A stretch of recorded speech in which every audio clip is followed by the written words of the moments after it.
पिछले साल मानसून में पूरा पाली शहर पानी पानी हो गया था।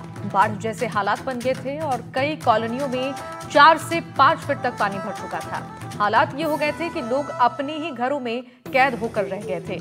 एनडीआरएफ और एसडीआरएफ ने लोगों को सुरक्षित जगहों पर पहुंचाया था और ऐसे में कलेक्टर ने कमेटी बनाकर बाढ़ वाले इलाकों का सर्वे करवाया है, जिसकी रिपोर्ट के आधार पर अब उन क्षेत्रों को खाली करवाया जाएगा जहां पर बारिश के दिनों में बाढ़ जैसे हालात बन जाते हैं। हमारी ये खास रिपोर्ट आपको दिखाते हैं।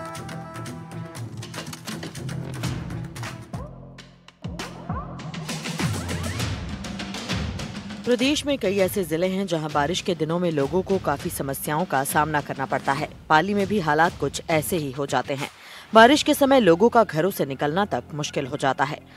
पिछले साल हालात ऐसे थे कि लंबे समय तक लोग घरों में ही कैद रहे, जब तक कि पानी की निकासी नहीं हो गई। एनडीआरएफ और एसडीआरएफ की टीमों ने लोगों को सुरक्षित स्थानों तक पहुंचाया और इसे लेकर प्रशासन भी लाचार दिखाई दिया था।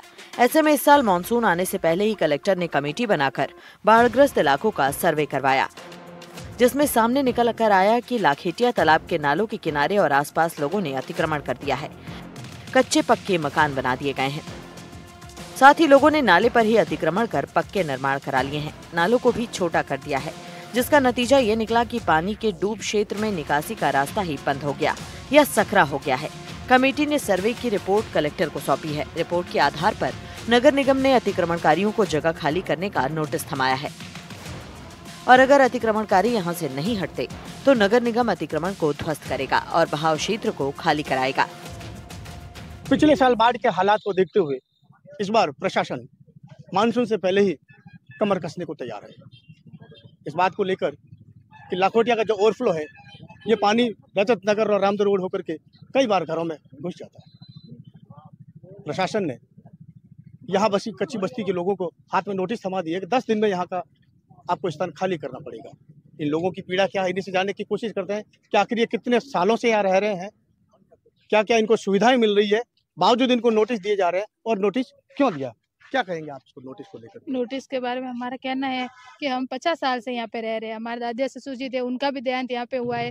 हम जन्म यहीं पे रह रहे, कई पीढ़ियाँ हो गई हमारी, फिर भी सरकार का नोटिस आया है कि आप यहाँ से हटो, आप डूब क्षेत्र में हो। तो हमें ये पूछना है कि हम डूब क्षेत्र में कैसे हो गए? हम 50 साल से रह रहे, तब तो हम डूब के गए नहीं, और अभी बोल रहे कि आप डूब क्षेत्र में हो, और सरकार बार बार हमको परेशान करती है कि आप यहाँ से मकान खाली करो। हम कैसे मकान खाली करें? तो हम जाए कहाँ? हमने 2012-13 में पट्टे की फाइल लगवाई थी, जिसकी सरकार ने हमें रसीद दी थी। उस रसीद के जरिए 12-13 में नोटिस किया गया था कि आपको आपका पट्टा दिया जाएगा। तो हमारा पट्टा दिया जाने के बाद में सरकार हमें पट्टा क्यों नहीं दे रही? नगर की फाइलें लगी हुई है, पैसा इनका जमा करा दिया गया है, अब इनको नोटिस समझ जा रहे हैं कि आपको यहाँ से खाली करना पड़ेगा। भाई आपका क्या कहना साग माने में ही तो साल रह रहा, तो माने तो दिन तो माने तकलीफ नहीं आई, तो अब माने कहाँ से तकलीफ आई? हमारा नोटिस आया, लाइट आ रही, माने फैला है, सब मन लाइट है, पानी है, मन सब कुछ है। तो हमें क्या आप उठो, हमारे में तो पानी नहीं भरी रही हो, तो मैं क्यों उठ जावा? घरों के अंदर लाइट के कनेक्शन दिए हुए हैं, पानी के कनेक्शन दिए हुए हैं, सारी सुविधाएं इनको मिल चुकी है, उसके बावजूद इनको नोटिस दिया गया। एक बुजुर्ग महिला भी है, उन्हीं से जानने की कोशिश करेंगे। पानी लाइट मोर सब है बाहर से, जो मोहल्ले में हटावे कटे जमाने कटे शीघ्र फोटो 40 साल 50 साल रे मन 40-50 साल वोट रह रही हो। हां साहब भाई बोला 40-50 साल से मैं रह रहा हूं साहब अटे। पहले मु यहां रहतो साहब पाले माटे अटे अटू साहब वो रजिंद्र जाव कटियो जने मने है जो अटू आ रोड बनी जने अटू हटा पर म्युनिसिपलिटी मने यहां दियो साहब। तो मु यहां बैठा हूं, लाइट है, पानी है, आधार है, राशन है, सब कुछ हमारे पास है अटे। आ तो हमारे को नोटिस देता है बार-बार के हटाओ हटाओ, हम कौन जाता है? हमारे सब यहाँ है, रहना का लिए ही है, हमारा बच्चा भी यहाँ भी है, मेरा पिताजी भी यहाँ गुजर गया, तो हम कौन जाए? तो इसकी पीड़ा को लेके कहीं पहुंचे थे आप नोटिस को लेके? और नोटिस के लेके गया साहब, कलेक्टर कने गया, ज्ञान जी भाई साहब कने गया, भीमराज जी कने गया, हम कने गया हुकुम। एनडीटीवी ने ओवरफ्लो के डूब क्षेत्र के लोगों से बात की तो सामने आया कि पिछले 40 सालों से वो यहाँ रह रहे हैं। उन्होंने तो निगम में पट्टे के लिए फाइल तक लगा दी है। बिजली नल कनेक्शन के साथ गैस कनेक्शन जैसी आधारभूत सुविधा सहित मूलभूत कागज भी बनवा लिए हैं। इसके बावजूद उन्हें हटाया जा रहा है। लोगों ने विधायक भीमराज भाटी से अपनी पीड़ा बताई, जिसके बाद विधायक ने प्रशासन से मिलकर समाधान का आश्वासन दिया है। अब गलती भले किसी की रही हो, लेकिन इसका खामियाजा इन गरीब लोगों को भुगतना पड़ रहा है। गत वर्ष जो अतिवृष्टि हुई थी उससे पानी भराव की स्थिति पाली में हुई थी, ये बात सच है। उसके बाद में जिला प्रशासन के साथ तैयारियों को देखते हुए हमने हमारी डीओसी की टीम और सफाई की टीम के साथ में पूरे शहर का जो है सर्वे करा लिया है, और जो स्ट्रक्चर्स निर्माण पानी के बहाव में बाधा बने हुए हैं, किसी ने रैंप बना रखा है, किसी ने चबूतरा बना रखा है, कुछ लोगों ने मकान कच्चे पक्के भी बना रखे हैं, उन सभी को चिन्हित करके शहर में लगभग 200 लोगों को नोटिस दिया है, और नोटिस दे करके उनको समझाइश की गई है कि वो या तो खुद अपना अतिक्रमण हटा लें अथवा नगर निगम द्वारा उनको बलपूर्वक हटाया जाएगा। इसकी तैयारियों के तहत हमने जो है लेबर का जो टेंडर होना होता है वो हमने कर दिया है।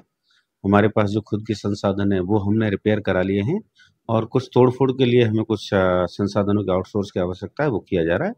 उसके बाद जिला प्रशासन के साथ और पुलिस प्रशासन के साथ बैठ करके शीघ्र इसकी रणनीति बना करके, और जो अतिक्रमणकारी अपने निर्माणों को ध्वस्त नहीं कर रहे हैं उनको पानी के बहाव से बिल्कुल हटाया जाएगा। सरकारी जमीन पर बिजली घर, पुलिस चौकी तक बना दी गई है। साथ ही कई मंदिर भी बनाए गए हैं, लेकिन समस्या ये है कि सकरे नालों को चौड़ा नहीं किया गया और डूब क्षेत्र से अतिक्रमण नहीं हटाया गया तो आने वाले मानसून में एक बार फिर शहर वासियों को बाढ़ के हालातों का सामना करना पड़ सकता है। इसे लेकर निगम कमिश्नर नवीन भारद्वाज ने कहा कि कमेटी की सर्वे रिपोर्ट के बाद ही नोटिस दिए गए हैं, और कुछ लोगों की वजह से पूरे शहर के लोगों की जान खतरे में नहीं डाली जा सकती। जल्द ही नाले और डूब क्षेत्र से अतिक्रमण को हटा दिया जाएगा, जिससे लोगों को राहत मिलेगी। ये भी लोगों की पीड़ा, जो लाखोटिया तालाब का जो ओवरफ्लो है उसके आसपास के तकरीबन 60 घरों की बस्ती है। यहीं पर पिछले लंबे समय से यहाँ पर है, राशन कार्ड है, आधार है, मूल्यवास इनका बन चुका है, नल पानी के कनेक्शन दे चुके हैं। अब सरकारें आई, सरकारें गई, लेकिन आज तक इनको आश्वासन नहीं मिलता रहा। इस बार पट्टे की फाइलें जरूर लगी है, पैसा भी भरवा दिया है, लेकिन पट्टे अभी तक दिए नहीं गए। पिछले साल के हालात को देखते हुए इस बार प्रशासन ने पहले ही डूब क्षेत्र के जितने लोग हैं उनको नोटिस थमा दिए है कि 10 दिन में अगर खाली नहीं किए तो इस अतिक्रमण को ध्वस्त कर दिया जाएगा। देखना इस बात को है कि क्या इनकी पीड़ा सरकार सुनेगी। विधायक के पास भी पहुंचे थे, उन्होंने भी आश्वासन दिया है, या फिर रहने के लिए कोई दूसरा आश्वासन देंगे। सुभाष रोहिसवाल, एनडीटीवी, पाली।